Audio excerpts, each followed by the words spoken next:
As negotiations to end the Ukraine war gather momentum, a deep rift is emerging among Kyiv's allies. Behind closed doors, the question of territory is no longer taboo, and publicly, it is now fueling open disagreement.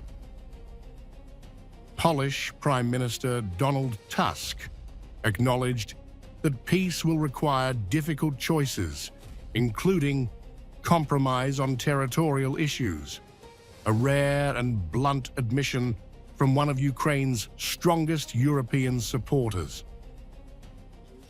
From the point of view of Ukraine, this requires, of course, a compromise approach when it comes to territorial issues. President Zelenskyy is showing a very good will here. From his point of view, it is necessary that there would be a referendum. Tusk stressed that any territorial decision would have to be backed by public consent and real security guarantees to avoid destabilizing Ukraine after a ceasefire. The Ukrainian people would have to express their consent when it comes to territorial decisions. And it is obvious that this possible consent must be guaranteed by the real, reliable security guarantees for Ukraine after a possible ceasefire. But Ukraine's president is pushing back hard.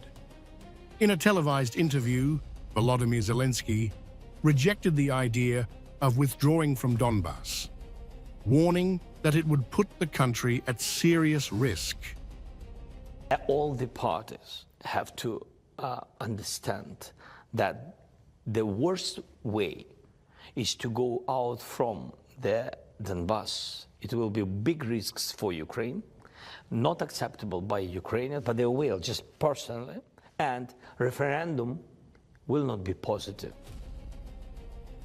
The clash exposes a widening gap between Western realism and Ukrainian red lines, with Donbas emerging as the most explosive obstacle in the peace process.